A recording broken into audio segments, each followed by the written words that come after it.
शिवपुरी की जनता क्या कह रही थी ये हमने आपको बताया। इधर 24 के चुनावी प्रचार में आज कई दिग्गज नेता जो हैं वो चुनावी जनसभा करने वाले हैं। 1 मिनट में आपको पूरी खबर दिखाते हैं। 2024 का चुनावी किला फतेह करने के लिए बीजेपी पूरी तरह कमर कस चुकी है। 2 चरणों के बाद अब बारी तीसरे चरण की है, जिसके लिए बीजेपी के तमाम दिग्गज नेता लगातार मैदान में हैं, चुनाव प्रचार कर रहे हैं, जनता से आशीर्वाद मांग रहे हैं। आज की बात करें तो गृह मंत्री अमित शाह 80 के 80 किला फतेह करने के लिए उत्तर प्रदेश दौरा पर रहेंगे। कासगंज, मैनपुरी, इटावा और कानपुर में जनसभा को अमित शाह संबोधित करेंगे। इसके साथ ही पार्टी अध्यक्ष नड्डा की बात करें तो वो वेस्ट बंगाल और ओडिशा के दौरे पर रहेंगे। ओडिशा के गंज में सार्वजनिक बैठक को संबोधित करेंगे। इसके बाद नवरंगपुर में पार्टी प्रत्याशियों के लिए वोट मांगेंगे।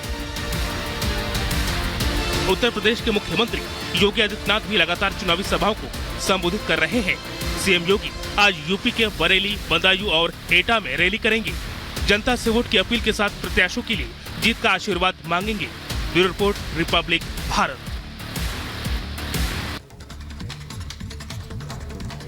और इधर बीजेपी ने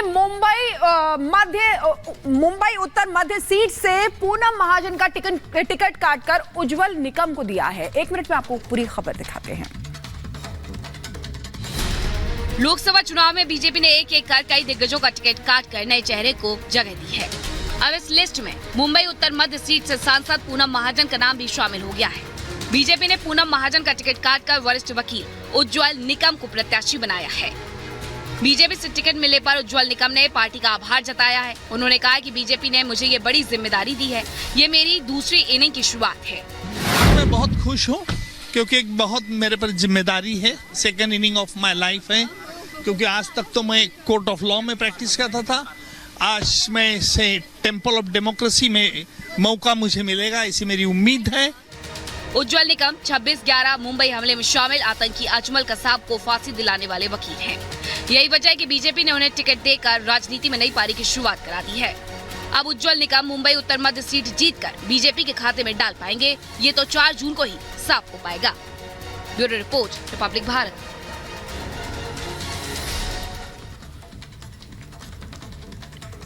और अमेठी और रायबरेली सीट पर सस्पेंस अभी बरकरार है। आपको बता दें कि राहुल और प्रियंका की उम्मीदवारी पर अब मल्लिकार्जुन खड़गे फैसला लेंगे। 1 मिनट में आपको पूरी रिपोर्ट दिखाते हैं।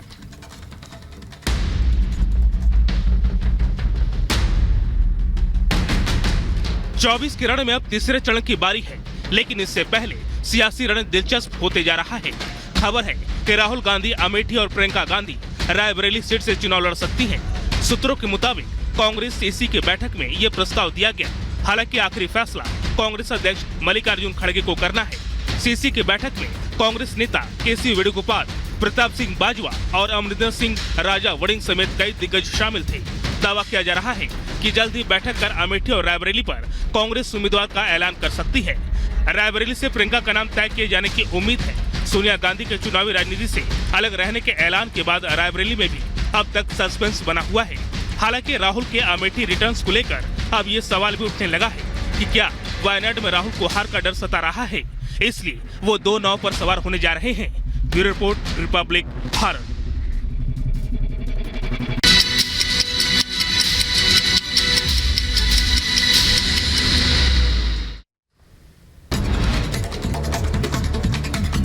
और अब 2 मिनट में भारत। नैनीताल के धधकते जंगलों में लगी आग बेकाबू। जंगल में लगी आग का दायरा लगातार बढ़ता जा रहा है। अब तक लाखों की वन संपदा जलकर खाक हो गई है। आग लगने से भीमताल, रानीबाग, पारसौली, तिरछा खेत, पाटवाड़ा नगर और रामगढ़ के जंगलों की वन संपदा को भारी नुकसान पहुंचा। नैनीताल के जंगलों में लगी आग को बुझाने के लिए सेना ने संभाला मोर्चा। MI-17 हेलीकॉप्टर के जरिए जंगलों में लगी भीषण आग पर लगातार पानी की बौछार की जा रही है। नैनीताल के आसपास की सभी झीलों की बोटिंग को रोका गया। प्रशासन जल्द आग पर काबू पाने का दावा कर रहा है। नैनीताल से लगे भूमियाधार, नारायण नगर, भवाली, रामगढ़, मुक्तेश्वर की जंगलों में आग लगी हुई है। जंगल में लगी भीषण आग को लेकर सीएम धामी ने किया हवाई सर्वेक्षण। वन विभाग के अधिकारियों के साथ की बैठक। वन विभाग के अधिकारी और कर्मचारियों की छुट्टियां रद्द की गई। यूपी में शाहजहांपुर की वन रेंज खुटार में देर रात लगी भीषण आग। वन विभाग में मचा हड़कंप। कई एकड़ में फैले पेड़ पौधे जलकर राख हो गए। मध्य प्रदेश धार में अवैध हथियार की फैक्ट्री का पुलिस ने किया पर्दाफाश। 22 देशी कट्टे समेत हथियार बनाने की सामग्री जब्त की गई। यूपी के बुलंदशहर में एक महिला टीचर ने जमकर किया हंगामा। अपने पड़ोसी के घर पे घुसकर जमकर की तोड़फोड़। वीडियो सोशल मीडिया पर वायरल। गुजरात में एटीएस और एनसीबी की साझा कार्रवाई में बड़ी सफलता। 3 राज्यों में नशे के कारोबार का नेटवर्क ध्वस्त कर दिया गया। एनसीबी और एटीएस ने मास्टरमाइंड समेत 7 लोगों को गिरफ्तार किया। यूपी के बुलंदशहर पुलिस ने की बड़ी कार्रवाई। लूट और हत्या के आरोपी को पुलिस ने गिरफ्तार किया। दिल्ली के एक मर्डर केस में जेल जा चुका है हत्यारोपी। यूपी के शाहजहांपुर में दर्दनाक हादसा। ऑटो और ट्रैक्टर ट्रॉली की भिड़ंत में ऑटो चालक समेत 2 लोगों की मौत हो गई। कई लोगों के घायल होने की खबर है।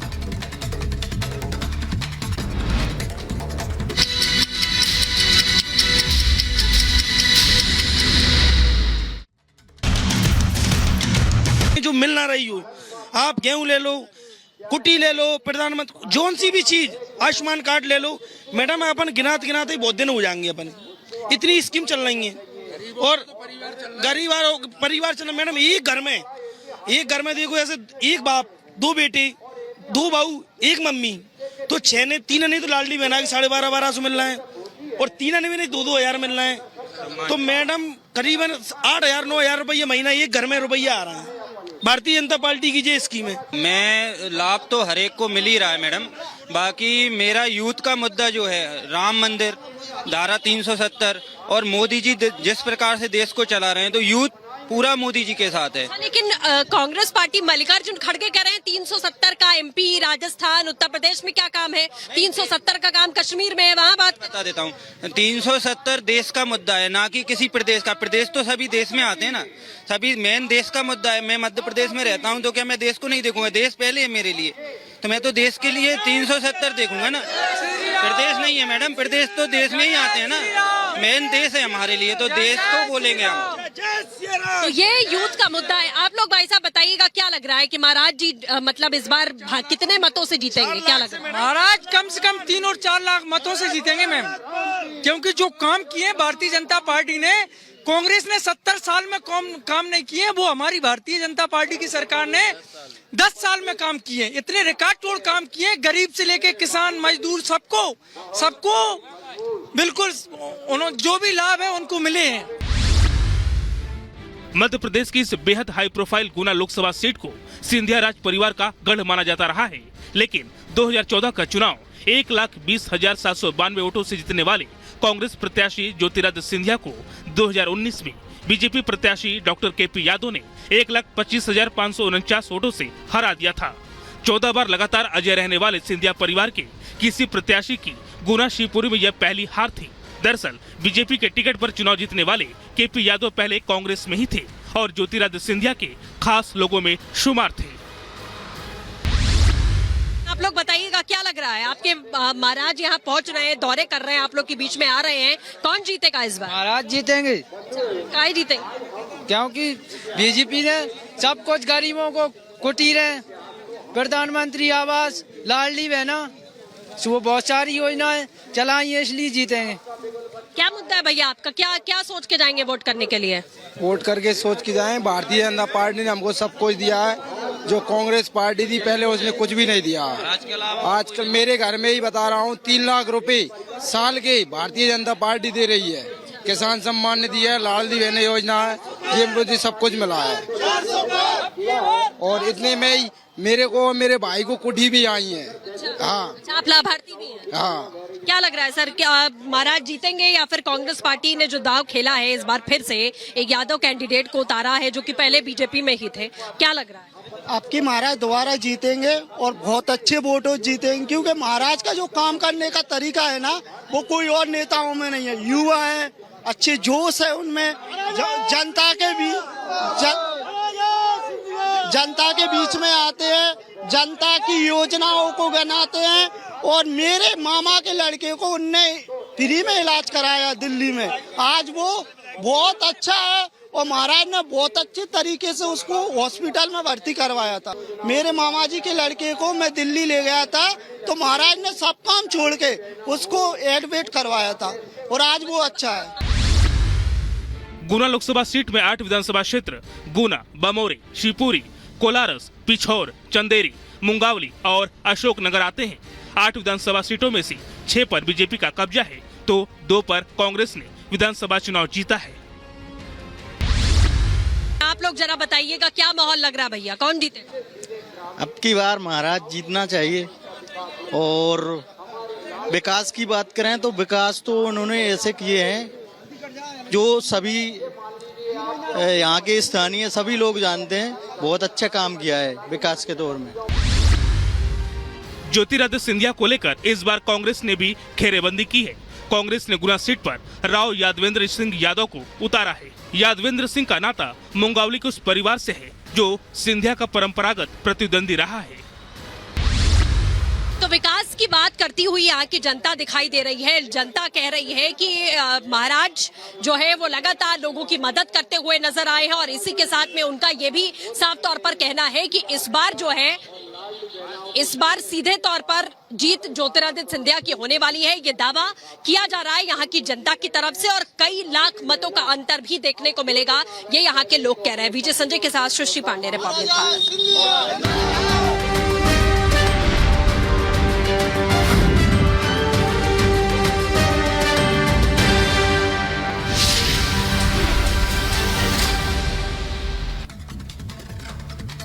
शिवपुरी की जनता क्या कह रही थी ये हमने आपको बताया। इधर 24 के चुनावी प्रचार में आज कई दिग्गज नेता जो हैं वो चुनावी जनसभा करने वाले हैं। 1 मिनट में आपको पूरी खबर दिखाते हैं। 2024 का चुनावी किला फतेह करने के लिए बीजेपी पूरी तरह कमर कस चुकी है। 2 चरणों के बाद अब बारी तीसरे चरण की है, जिसके लिए बीजेपी के तमाम दिग्गज नेता लगातार मैदान में हैं, चुनाव प्रचार कर रहे हैं, जनता से आशीर्वाद मांग रहे हैं। आज की बात करें तो गृह मंत्री अमित शाह 80 के 80 किला फतेह करने के लिए उत्तर प्रदेश दौरा पर रहेंगे।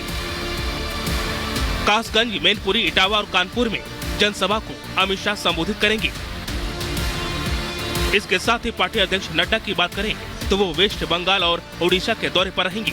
ओडिशा के गंज में सार्वजनिक बैठक को संबोधित करेंगे। इसके बाद नवरंगपुर में पार्टी प्रत्याशियों के लिए वोट मांगेंगे। उत्तर प्रदेश के मुख्यमंत्री योगी आदित्यनाथ भी लगातार चुनावी सभाओं को संबोधित कर रहे हैं। सीएम योगी आज यूपी के बरेली, बदायूं और एटा में रैली करेंगे। जनता से वोट की अपील के साथ प्रत्याशियों के लिए जीत का आशीर्वाद मांगेंगे। Bureau report, Republic Bharat.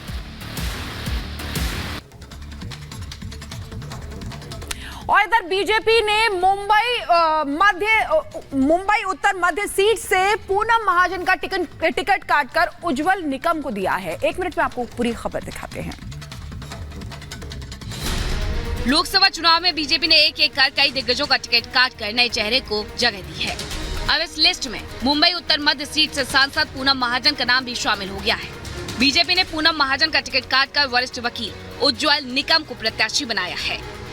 BJP से टिकट मिलने पर उज्जवल निकम ने पार्टी का आभार जताया है। उन्होंने कहा कि बीजेपी ने मुझे ये बड़ी जिम्मेदारी दी है, ये मेरी दूसरी इनिंग की शुरुआत है। मैं बहुत खुश हूँ क्योंकि एक बहुत मेरे पर जिम्मेदारी है, second inning of my life है। क्योंकि आज तक तो मैं कोर्ट ऑफ लॉ में प्रैक्टिस करता था, आज मैं से टेम्पल ऑफ डेमोक्रेसी में मौका मुझे मिलेगा, ऐसी मेरी उम्मीद है। उज्जवल निकम 26/11 मुंबई हमले में शामिल आतंकी अजमल कसाब को फांसी दिलाने वाले वकील हैं। यही वजह है कि बीजेपी ने उन्हें टिकट देकर राजनीति में नई पारी की शुरुआत करा दी है। अब उज्जवल निकम मुंबई उत्तर मध्य सीट जीतकर बीजेपी के खाते में डाल पाएंगे, ये तो 4 जून को ही साफ हो पाएगा। Bureau report, Republic Bharat.